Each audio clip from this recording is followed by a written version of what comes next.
WrestleBreakers. Hutch Henries still in Mexico here, fully done my business, just chilling out now, but we're gonna open our third pack here of the Prizm cards that Q gave us. Let's take a look at what we got in this pack.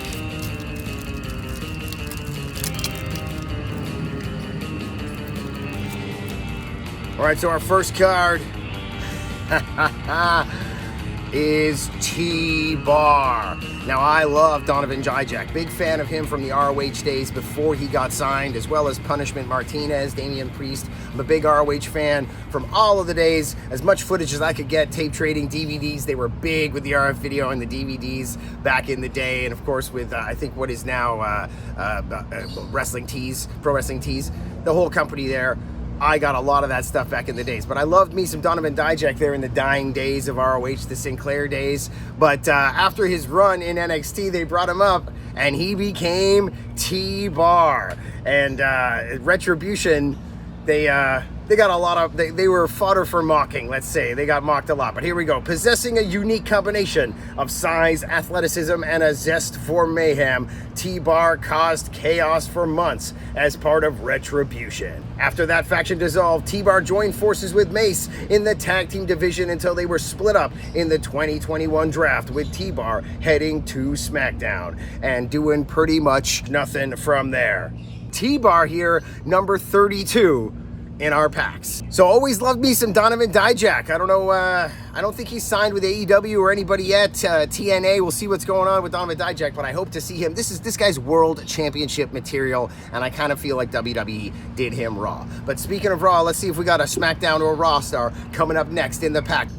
Next card of our four, number 2, is Roderick Strong. And last of the other two packs were both sideways. First two cards were both sideways action shots. This one is Roderick Strong up and down, putting on the stronghold, probably trying to get it on Joe Gacy there. And Roderick Strong coming in at number 163 from Tampa, Florida. Roderick Strong has proven to be an important member to any faction he joins. As part of the memorable crew, the Undisputed Era, Strong helped his group corner NXT Gold. Now he leads the Diamond Mine, and he wasted little time bringing the group title glory by capturing the NXT Cruiserweight Championship.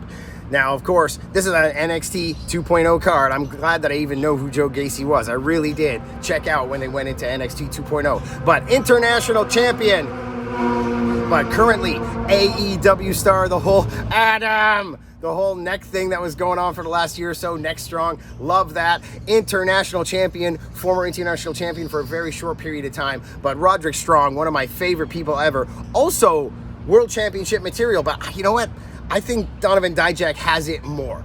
Strong is a really great dude. Outside of the ring, I mean, his humor, who he is as a person and his personality, I don't know why it hasn't translated for him in the ring. Maybe it was his size for years, wrong place, wrong time. But man, Roddy, I hope you really get your flowers in the end run. Number 163, like I said, let's go for the next card. Boom, boom, boom, right here live. What is it? Oh, it's Primate. Whoa. Okay, now I am a huge BritWres fan. We're talking Progress Wrestling. We're talking Revolution Pro Wrestling. We're talking all the UK brands, even OOT, Over the Top Wrestling, all the Scottish brands, Insane Championship Wrestling out of Scotland, and Primate. Dude, I've seen a lot of Primate matches throughout the years, even for like What Culture Pro when they were doing their stuff. We've worked with them during their world tour when they came here to Toronto. I personally worked with them, that is. So here we go, number 121, Primate from Newcastle, England.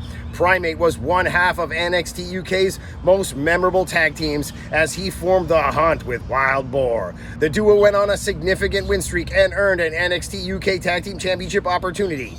Primate later brought his roughneck style to Symbiosis, which is wreaking havoc on NXT rings all over. Or at least they were. Currently, Primate, I don't think, is signed to WWE in any fashion. I haven't seen him on the indies. I think he had some neck problems for years. He almost retired. Might have even had like a retirement match or thing going on before NXT UK happened. And of course, you know, that kind of a steady paycheck and medical attention and whatnot, it's, you know, it's a reason to maybe unretire and get back in the game a little bit. But man, do I love Primate. And Wild Boar, his tag team partner, came here to Canada with Eddie Dennis for a while, worked with Destiny Wrestling and a few other companies. I went out to beer with those guys, with Jody Threat once. That was great. At Amico's Pizza. You can actually see on our website, I think there might be some pictures there, because Frank from Amico's did some sponsorship stuff with us in the past. But hey man, Wild Boar, really cool dude, short dude, but man, he is tough. Primate, never met him, but I've seen a lot of his matches. Card number 3 here, number 121, in our third pack of the Panini Prizm cards. And our final card here is Sasha Banks. Now this is a gold card and it's number 8. Now this leads me to believe, since she's holding her WWE Women's Championship, the SmackDown Championship belt, that perhaps the first cards number-wise were all the current champions when these cards were printed. Now, here we go. The supremely talented Sasha Banks earned her spot as one of the 4 superstars to accomplish the WWE Women's Grand Slam through 2021. Banks has held the Raw, SmackDown, and NXT Women's Championships, as well as the WWE Women's Tag Team Championships, along with her partner and sometimes rival, Bayley. Now, Sasha Banks currently, we of course know, is Mercedes Moné in AEW, and I don't think getting over quite the way that Tony Khan wanted, or with the fans. I think WWE really helped her with her promos, or helped her with her presentation, and it's not coming across. But I actually think this has a lot to do with her. I don't know her personally.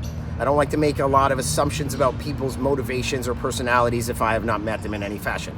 But, you know, with interviews, I don't know if every interview she does, she's in full character, you know, like the Stone Cold interview or things that I've read or other YouTube interviews. It kind of seems like either she is a real sassy broad who thinks she deserves a lot of money and a lot of attention and thinks she's like one of the best in the world, like honestly, and that's how you get ahead in life, you know. Confidence is key. But it's a fine line between, you know, Dunning-Kruger syndrome and like overconfidence and arrogance and actual talent. And I was never a massive Sasha Banks fan. Yeah, you can talk about the Bayley matches, about the TakeOver matches. They were great matches. And of course, she's great in WWE, but, you know, she never really did it for me as far as like my passion to see her matches at all. So hopefully Tony didn't buy into something that didn't actually exist. But I wish her the best. And in AEW, she really can make a difference if she becomes like the Bayley, Charlotte Flair, like 4 horsewomen, Becky Lynch type of person that she believes she is and that we all thought she might have been. And right now she's currently failing at that as Mercedes Moné in AEW. Now, is that presumptuous of me to say? Am I arrogant to say that? Perhaps. But I hope the best. And it would be great to see Mercedes Moné against Britt Baker in great matches, against Hikaru Shida in great matches, and hopefully Jamie Hayter can come back, who we've always loved. I told you I was a Britt Rest fan, so hopefully that can happen as well if she gets on top of her game, and it's more wrestling than promo, gets a mouthpiece. I think Sasha Banks, I think Mercedes Moné could be what she believes she is and what Tony Khan hopes she will be. But that is all of our cards here today for our Panini Prizm 4-pack. We got 2 more packs left before I leave Mexico, so we'll see what happens. Thanks for joining us here, guys. I'll be back.